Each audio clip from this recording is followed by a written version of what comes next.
Tak sama linear. Ulang kaji yang kedua sekarang ialah penakkulan matematik.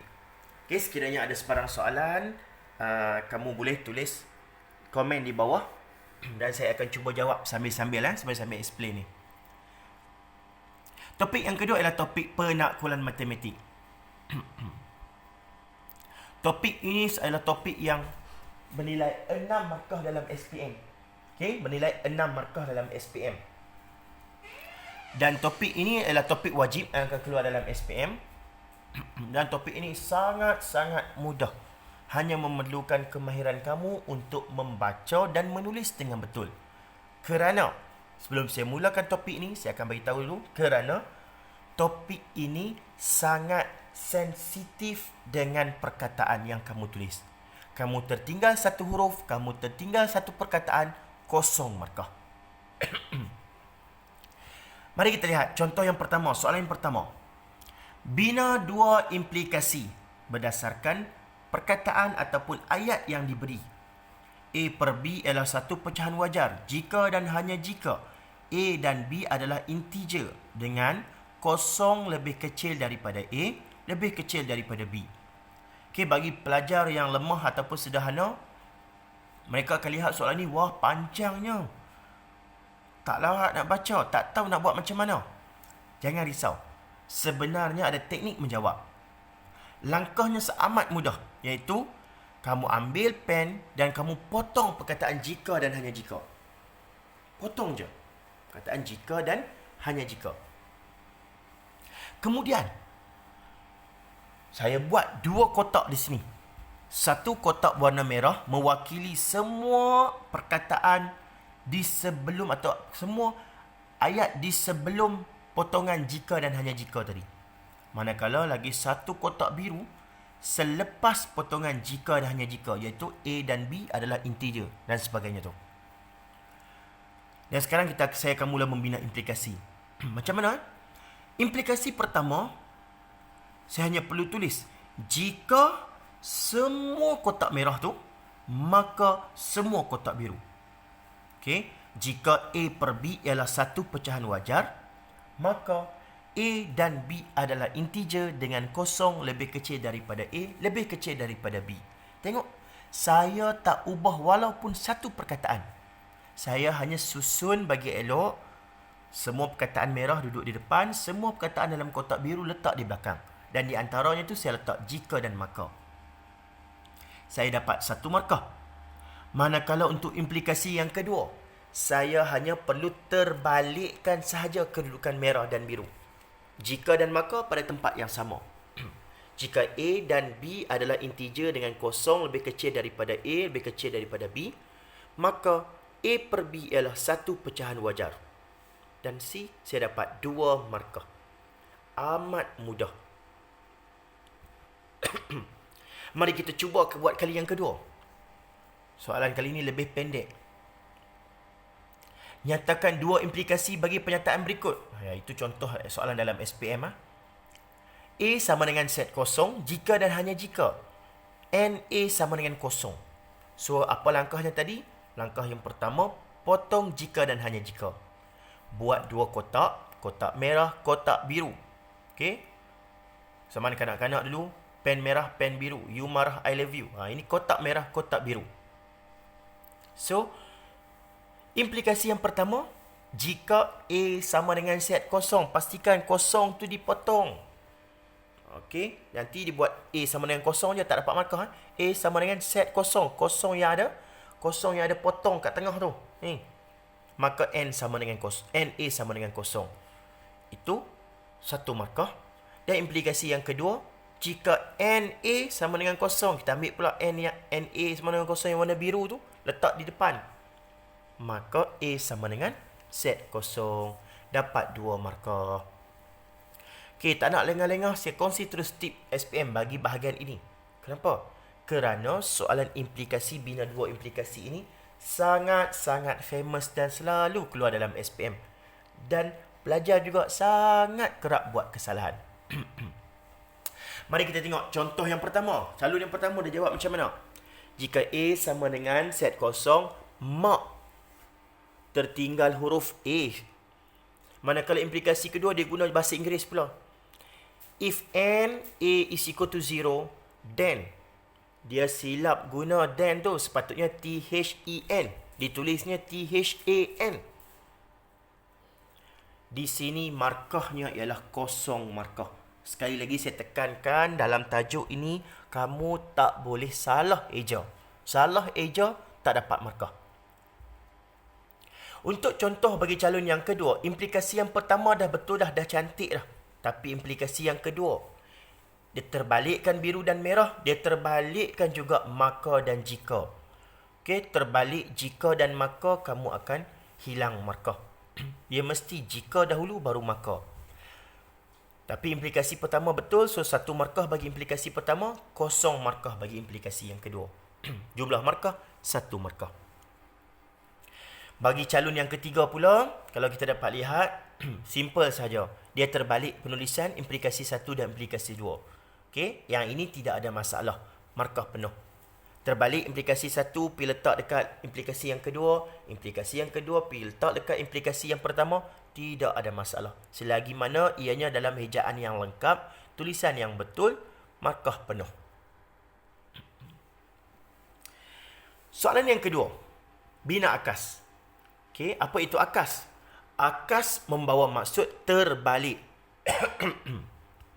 Okey, akas membawa maksud terbalik. Saya selalu pesan kepada pelajar-pelajar saya, akas jika dibaca daripada belakang ke depan, dia akan menjadi saka. Okey, akas saka bermaksud benda yang boleh dibaca secara terbalik. Diberi di sini jika X lebih besar daripada 7, maka X lebih besar daripada 4. Itu soalannya. Sekarang bina akas. Sangat mudah. Akas bermaksud terbalik, so kita terbalikkan kedudukan merah dan biru tu saja. Seolah-olah kita buat implikasi yang kedua tadi. So jawapan yang kita akan dapat ialah jika biru maka merah. Iaitu jika X lebih besar daripada 4, maka X lebih besar daripada 7. So kita akan dapat 1 markah. Untuk dapat markah yang kedua, diminta di sini tentukan sama ada akas tersebut adalah benar atau palsu. So akas yang kita baru bina di sini benar atau palsu, itu soalannya. So mari kita test. Jika X lebih besar daripada 4, okey, berikan satu nombor yang lebih besar daripada 4. Bagi contoh nombor 5. Jika 5 lebih besar daripada 4, maka 5 lebih besar daripada 7. Benar ke palsu? Jelas 5 tak lebih besar daripada 7. 5 sentiasa lebih kecil daripada 7. Tetapi 5 lebih besar daripada 4. Maka kita boleh kata akas yang kita bina ni adalah palsu. Dan kita akan dapat 2 markah penuh SPM. Seterusnya, kita akan bincang tentang tajuk hujah. Subtopik hujah. Hujah ada 3 bentuk. Hujah yang pertama, ini hujah bentuk yang pertama. Premis 1. Macam mana nak kenal hujah bentuk yang pertama? Dia akan mula dengan perkataan semua. Maaf. Premis 1, semua kubus mempunyai 6 muka yang sama. Premis 2 dikosongkan. Kesimpulan, PQRS mempunyai 6 muka yang sama. Okey. So macam mana nak jawab soalan ni? Langkah yang pertama, ini teknik nak menjawab. Langkah yang pertama, saya akan ambil pen. Saya akan potong perkataan semua. Saya tak nak tengok perkataan semua. Dan langkah yang kedua, saya akan baca premis 1 dan kesimpulan. Saya akan potong mana-mana perkataan yang telah diulang sebanyak 2 kali. Sebagai contoh, dalam kesimpulan ada perkataan sama di belakang tu. Premis 1 juga ada perkataan sama. So kita potong. Sama-sama tu kita potong. Selain itu, perkataan yang juga diulang sebanyak 2 kali. Saya potong. Perkataan muka ada 2 kali. Saya potong. Nombor 6 ada 2 kali. Saya potong. Mempunyai juga mempunyai 2 kali. So saya potong. Dan sekarang yang tidak ada pengulangan perkataan ialah perkataan kubus pada premis 1 dan juga perkataan PQRS pada kesimpulan. So 2 ini saya kotakkan dengan 1 kotak merah, 1 kotak biru. So, macam mana saya nak jawab untuk premis 2? Mudah saja. Untuk membina ayat pada premis 2, kamu hanya perlu menggabungkan dua perkataan yang belum ada pasangan ni. Okay, dengan syarat kita gunakan perkataan di kesimpulan dahulu. Jadi saya ambil di kesimpulan tu PQRS. Saya letak di depan. Saya ambil perkataan yang berbaki di premis 1 iaitu perkataan kubus. Saya letak di belakang PQRS. So sekarang ayatnya ialah PQRS kubus. Tak cantik kan? Jadi saya perlu letak satu lagi perkataan di tengah ni untuk menghubungkan dua perkataan PQRS dan kubus. Dan perkataan yang paling sesuai, perkataan kata hubung yang paling sesuai ialah So PQRS ialah kubus. Kamu akan dapat 1 markah. Mudah kan untuk hujah bentuk yang pertama? Mari kita lihat hujah bentuk yang kedua. Tulis premis 2 untuk melengkapkan hujah yang berikut. Premis 1, jika G bersilang dengan H, maka sama dengan G, maka G subset H. Kesimpulan pula, G subset H. Okay, ramai sangat pelajar yang selalu buat kesilapan di sini. Okay, tips sebelum saya mula menjawab soalan ni.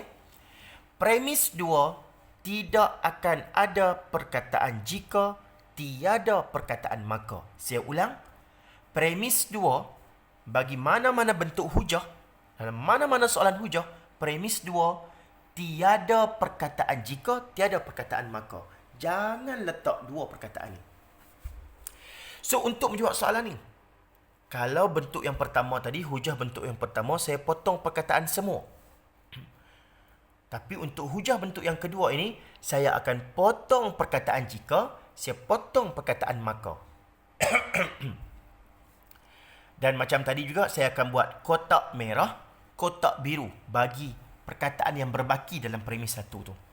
Okay, saya potong perkataan jika, potong perkataan maka. Di antara jika dan maka, G persilangan dengan H sama dengan G tu saya kotakkan warna merah. G subset H tu saya kotak warna biru. Sekarang kita lihat kesimpulan. Kesimpulan ni, G subset H, adakah ianya sama dengan kotak merah atau sama dengan kotak biru?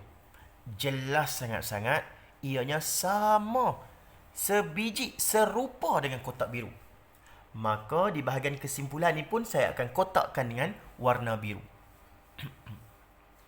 Sekarang kita dapat lihat biru dah ada dua, dah ada pasangan. Biru dah ada dua. Okey, yang belum ada pasangan tu yang mana? Ya, yang belum ada pasangan sekarang kotak merah. So, mudah sangat jawapan bagi premis 2 ialah kotak merah. Dapat 1 markah. Okey, sangat-sangat mudah.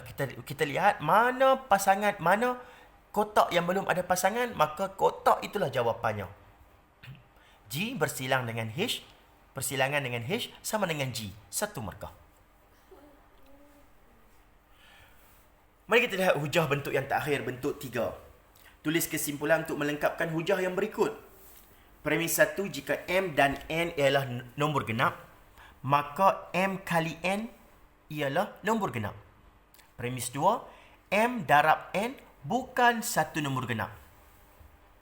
Okey, kalau kita lihat soalan ini juga menggunakan jika maka. So, langkahnya masih lagi sama. Ambil pen, potong perkataan jika dan maka. Sekarang, saya ada dua bahagian. Iaitu satu bahagian yang selepas perkataan jika, sebelum jumpa maka. Manakala bahagian yang kedua, saya kotakkan dengan warna biru ialah perkataan ataupun ayat selepas perkataan maka. So, ada pen merah, pen biru di situ. Sekarang kita lihat premis 2. Premis 2 sekarang ni, ianya tak sama tapi mirip.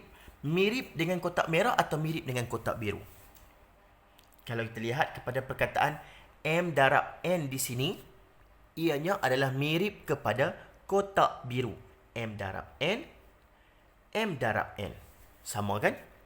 Jadi kita boleh kata biru dah ada pasangan. Yang belum ada pasangan sekarang warna apa? Ya, yang belum ada pasangan sekarang ialah warna merah. Maka jawapan yang perlu kita tulis di ruang jawapan adalah ayat dalam kotak merah. M dan N ialah nombor genap. Tapi hati-hati. Ini bentuk 3, hujah bentuk 3. Perbezaan dengan hujah bentuk 2 ialah hujah bentuk 3 ni dia mesti ada sedikit perubahan. Sebagai contoh, dalam kotak biru di atas, M darab N ialah. Tetapi dalam premis 2, M darab N bukan. Perkataan ialah telah ditukar kepada bukan dalam kotak biru. Jadi dalam kotak merah, ialah juga perlu ditukar kepada bukan. Dan kamu akan dapat 1 markah. Kalau kamu terlupa nak tukar bukan, kamu akan hilang 1 markah. So simple. Okay. Kita dah semakin hampir kepada penghujung. Kita masuk kepada kesimpulan secara aruhan. Okay, kesimpulan secara aruhan ni maksudnya dia akan bagi senarai nombor. Banyak-banyak itu. 5 sama dengan 1 kurungan 2 kuasa 2 tambah 1. 12 sama dengan 2 kurungan 2 kuasa 2 tambah 4. 21 sama dengan 3 kurungan 2 kuasa 2 tambah 9. 32 sama dengan 4 kurungan 2 kuasa 2 tambah 16. Sama dengan ... Okey. Sekarang dia minta, soalan ni minta kita bina kesimpulan berdasarkan nombor yang banyak-banyak ni. Macam mana? Okey, caranya. Yang pertama, kita ambil pen. Kita potongkan satu garis nombor secara menegak yang tidak ada sebarang operasi. Dalam kes ini, nombor sebaris yang sebelah kiri tu. Sebelah kanan tak boleh. Sebelah kanan tak boleh potong sebab dia ada operasi. Ada tambah, ada kurungan dan sebagainya. Yang sebelah kiri tu kita potong. So sekarang macam mana nak jawab? Kita tengok. Kita baca secara menegak. Kita tengok barisan ini loh. 1, 2, 3, 4. Nombornya tersusun 1, 2, 3, 4. Dan berubah. Nombor yang berubah, kita akan gantikannya dengan simbol N. Okey. Ambil perhatian di sini, simbol yang kita guna adalah N huruf kecil. Bukannya N huruf besar. N huruf besar membawa maksud yang lain. Kita tak dibenarkan guna huruf lain. M, K, L dan sebagainya. Kita mesti guna huruf N kecil. Okey, 1, 2, 3, 4. Kita tengok nombornya berubah. Maka kita gantikan dengan huruf N. Okey. Perkara yang kedua adalah buka kurungan, buka kurungan, buka kurungan. Semuanya bermula dengan buka kurungan. Kita pun letak buka kurungan. 2, 2, 2, 2, 2. Kita pun letak 2. Kuasa 2, kuasa 2, kuasa 2, kuasa 2. Kita pun gunakan kuasa 2. Tutup kurungan, tutup kurungan, tutup kurungan, tutup kurungan. Kita pun letak tutup kurungan. Tengok benda yang tak berubah, kita pun tak ubah. Tambah, tambah, tambah, tambah. Kita pun tambah. 1, 4, 9, 16. Yang ni kita tengok nombornya dah berubah. Bila berubah, mesti ganti N. Cuma hati-hati ada nota sikit. Jika nombor yang berubah itu berturutan 1, 2, 3, maka kita perlu ganti dengan N. Itu yang berlaku pada 1, 2, 3, 4 tadi. Kita ganti dengan N. Sekiranya nombor tersebut 1, 4, 9, kita akan gantikannya dengan N kuasa 2. Okey. Kenapa? Kerana 1 kuasa 2, 1. 2 kuasa 2, 4. 3 kuasa 2, 9. So ingat, 1, 4, 9. N kuasa 2. Dan yang terakhir, 1, 8, 27. Itu N kuasa 3. Kerana 1 kuasa 3, 1. 2 kuasa 3, 8. 3 kuasa 3, 27. Alright? Dan dalam kes ini, kita balik kepada soalan ini. 1, 4, 9, 16. Kalau kita dapat lihat, ianya yang kes yang ni nota yang kedua. 1, 4, 9 sama dengan N kuasa 2. Jadi, kita letak dekat sini 1, 4, 9, 16 ni N kuasa 2. Kita dapat 1 markah dengan hanya menukarkan saja nombor-nombor yang berubah kepada N. 1 markah. Dan untuk dapat markah yang kedua, kita mesti tulis di bawahnya pula. N sama dengan 1, 2, 3, 4, ... Okey. Bilangan ... di belakang ini mesti sekurang-kurangnya 3 titik dot. Ingat 3 titik. Ini bukannya main-main Dalam SPM memang pemeriksa diberi arahan untuk membilang bilangan titik di belakang tu. Sekiranya kurang daripada 3, hilang 1 markah. Okey? Ingat, langkah yang pertama jawab soalan macam ni. Dan langkah yang kedua, jangan lupa tulis N sama dengan 1, 2, 3, 4, ... Okey, kamu akan dapat 2 markah. Kita lihat contoh yang kedua. Macam tadi, bahagian mana yang kita nak potong? Adakah kita nak potong di bahagian kanan yang ada operasi kuasa, ada tambah dan sebagainya ni? Tak. Kita akan potong yang sebelah kiri ni, yang mana tidak ada sebarang operasi tambah tolak dan sebagainya. So yang belah kiri kita potong. Kita lihat sebelah kanan. 4 di sini sebaris, 4 semuanya. Maka kita pun akan tulis 4. Buka kurungan, kita pun tulis buka kurungan. 1, 2, 3. Ya, 1, 2, 3 sekarang nombor yang berubah. Maka kita akan gantikan dengan huruf N. Tutup kurungan, kita tulis tutup kurungan. Kuasa 3, kuasa 3, kuasa 3, kita tulis kuasa 3. Tambah, tambah, tambah, kita tulis tambah. Dan 1, 4, 9 nombor yang berubah. Ingat nota tadi. 1, 2, 3 nilainya adalah N. 1, 4, 9 nilainya adalah N kuasa 2. Dan 1, 8, 27 ialah N kuasa 3. So, dalam kes ini, 1, 4, 9 ialah N kuasa 2. Okey, ada pelajar yang akan tanya, kenapa semua contoh setakat N kuasa 2 saja? Kerana setakat hari ini, SPM setakat 2019, maksimum yang pernah keluar adalah N kuasa 2. Hanya sekali dalam, hanya sekali atau 2 kali kot pernah keluar dalam SPM ulangan yang menggunakan N kuasa 3. So, saya bagi je lah N kuasa 3 tu untuk kamu tahu. Kod-kod lah keluar pada tahun ni.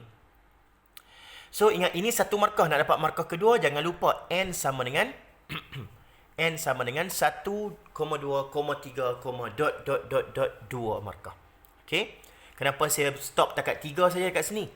Sedangkan soalan sebelum ni saya stop sampai nombor 4. Kerana contoh dalam ni pun dia stop takat nombor 3. Jadi saya stop takat 3. Sekiranya kamu nak bagi sampai 4, tidak ada masalah. 5, tidak ada masalah. Yang penting, habis saja baris nombor yang kamu tulis tu, mesti kena letak 3 dot. Sekurang-kurangnya. Jika tadi kesimpulan secara aruhan, sekarang kita lihat pula kesimpulan secara didaksi. Okey? Diberi isi padu silinder ialah pi j kuasa 2T. Diberi diameter 14 cm dan tinggi 15 cm. Bina kesimpulan secara didaksi. Macam mana nak buat? Okey, soalan ni kadang-kadang ada bagi ramai pelajar memandang soalan ni sebagai yang amat susah. Kerana panjang, ada bagi ayat dan sebagainya. Sebenarnya sangat-sangat mudah. Kamu hanya perlu mencari satu rumus yang dinyatakan dalam soalan. Dalam kes ni, pi j kuasa 2T. Kamu cari rumus tersebut, kenal pasti. Dan kamu ganti nilai-nilai yang sepatutnya dalam rumus tersebut. So, apa yang saya perlu ganti? Saya ambil di sini, saya ambil pi, saya kekalkan pi. J, jari itu, saya gantikan dengan 7. Datangnya daripada diameter 14 cm. Diameter 14 cm, jari separuh daripada diameter. So, 14 bahagi 2 dapat 7. 7 kuasa 2. Kurungan tinggi ialah 15 cm. Okey. Saya ganti, selesai saja macam yang saya ganti. Saya dah dapat 2 markah. Tengok, simple saja. Tetapi, kalau kamu nak teruskan lagi pengiraan, kamu akan dapat 7 pi kurungan 735. Iaitu hasil darab nombor-nombor di belakang tu. 7 kuasa 2 darab dengan 15. Susun bagi cantik 735 pi. Dapat pula jawapan 2310. Okey, kamu tetap dapat 2 markah yang sama. Bermaksud dalam SPM kamu ganti sahaja pun dah dapat 2 markah. Kamu selesaikan sampai jawapan akhir pun tetap 2 markah yang sama. Okey, so itulah kesimpulan secara didaksi. Dan ini soalan yang terakhir. Okey, ini adalah soalan, kalau tak silap saya, sama ada soalan PT3 sebenar tahun lepas ataupun soalan percubaan PT3 mana-mana negeri tahun lepas. Dia bagi gelung macam ni. Dia bagi dua gelung. Gelung di sebelah kiri, gelung di sebelah kanan. Okey. Dia minta kita lengkapkan gelung-gelung ni. Kita tengok ada 4 kawasan kotak kosong tu. Saya mulakan dengan di sebelah kiri. Cuba kita lihat. Daripada 2 kepada 8. Apa yang kita buat? Kita cuba tambah. 2 tambah 6 dapat 8. Betul? 8 tambah 6 dapat 14. Betul? Jadi kita nampak lihat. Dia punya aturan dia ialah tambah 6 tambah 6. So daripada sini 14 kepada kotak yang pertama juga tambah 6.